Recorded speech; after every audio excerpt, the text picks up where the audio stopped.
जय श्री राम। किष्किंधा कांड का 15वां सर्ग। सुग्रीव की गर्जना सुनकर बाली का युद्ध के लिए निकलना और तारा का उसे रोककर सुग्रीव और श्री राम के साथ मैत्री कर लेने के लिए समझाना। उस समय अमरशीर वाली अपने अंतःपुर में था। उसने अपने भाई महामना सुग्रीव का वह सिंहनाद वहीं से सुना। समस्त प्राणियों को कंपित कर देने वाली उनकी वह गर्जना सुनकर उसका सारा मद सहसा उतर गया और उसे महान क्रोध उत्पन्न हुआ। फिर तो सुवर्ण के समान पीले रंग वाले बाली का सारा शरीर क्रोध से तमतमा उठा। वह राहुग्रस्त सूर्य के समान तत्काल श्रीहीन दिखाई देने लगा। वाली की दाढ़ें विकराल थी, नेत्र क्रोध के कारण प्रज्वलित अग्नि के समान उद्दीप्त हो रहे थे। वह उस समय तालाब के समान श्रीहीन दिखाई देता था, जिसमें कमल पुष्पों की शोभा तो नष्ट हो गई हो और केवल मृणाल रह गए हो। वह दूसरा शब्द सुनकर बाली अपने पैरों की धमक से पृथ्वी को विदीर्ण सी करता हुआ बड़े वेग से निकला। उस समय वाली की पत्नी तारा भयभीत हो घबरा उठी।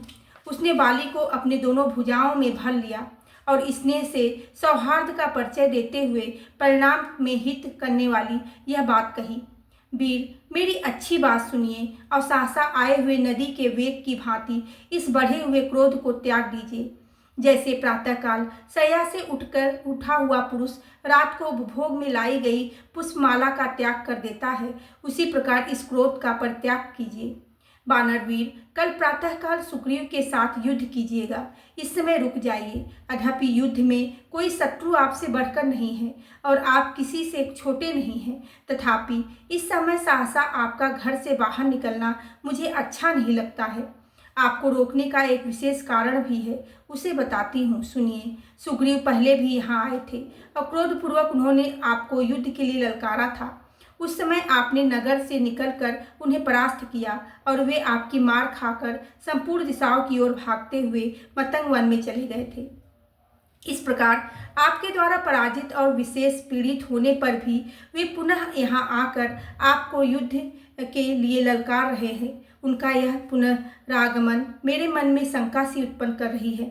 इस समय गरजते हुए सुग्रीव का धर्म और उद्योग जैसा दिखाई देता है तथा उनकी गर्जना में जो उत्तेजना जान पड़ती है, उसका ये कोई छोटा मोटा कारण नहीं होना चाहिए।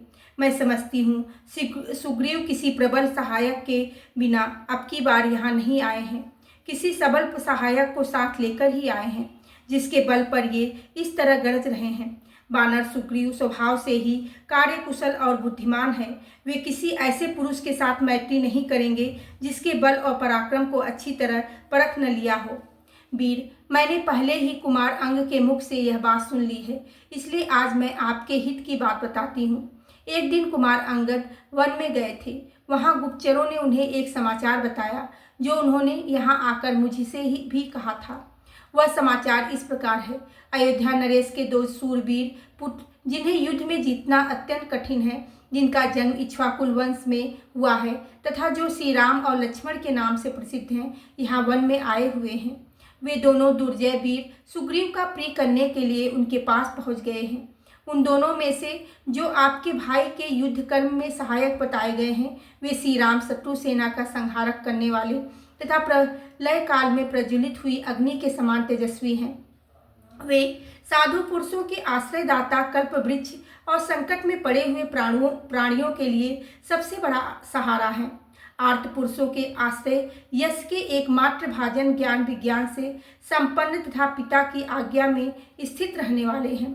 जैसे गिरिराज हिमालय नाना धातुओं की खान है, उसी प्रकार श्री राम उत्तम गुणों के बहुत बड़े भंडारक हैं।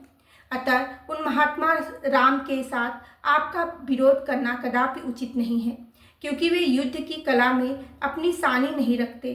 उन पर विजय पाना अत्यंत कठिन है। सूरवीर, मैं आपके गुणों में दोष देखना नहीं चाहती, अतः आपसे कुछ कहती हूँ। आपके लिए जो हितकर है वही बता रही हूँ। आप उसे सुनिए और वैसा ही कीजिए।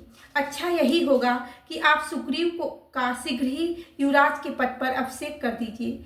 वीर वानर राज, सुग्रीव आपके छोटे भाई हैं, उनके साथ युद्ध न कीजिए। मैं आपके लिए यही उचित समझती हूँ कि आप बैर भाव को दूर हटाकर श्री राम के साथ सौहार्द और सुग्रीव के साथ प्रेम का संबंध स्थापित कीजिए।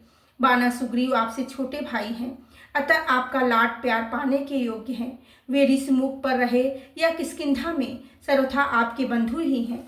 मैं इस भूतल पर उनके समान बंधु और किसी को नहीं देखती। आप दान मान आदि सत्कारों के द्वारा उन्हें अपना अत्यंत अंतरंग बना लीजिए, जिससे वे इस वैर भाव को छोड़कर आपके पास रह सके। पुष्ट ग्रीवा वाले सुग्रीव आपके अत्यंत प्रेमी बंधु हैं, ऐसा मेरा मत है। इस समय भातृ प्रेम का सहारा लेने के सिवा आपके लिए यहाँ दूसरी कोई गति नहीं है। यदि आपको मेरा प्रिय करना हो तो आप मुझे अपना हितकारिणी समझते हो तो मैं प्रेम पूर्वक याचना करती हूँ कि आप मेरी यह नेक सलाह मान लीजिए। स्वामीन, आप प्रसन्न होइए, मैं आपके हितिक बात कहती हूँ, आप इसे ध्यान देकर सुनिए, केवल रोष का ही अनुसरण न कीजिए। कौशल राजकुमार श्री राम इंद्र के समान तेजस्वी हैं, उनके साथ वैर बांटना या युद्ध छेड़ना आपके लिए कदापि उचित नहीं है। उस समय तारा ने वाली से उसके हित की ही बात कही थी और यह लाभदायक भी थी, किंतु उसकी बात उसे नहीं रुची, क्योंकि उसके विनाश का समय निकट था और वह काल के पास में बच चुका था। बोलो सियावेरी रामचंद्र की जय, पवन सुत हनुमान की जय।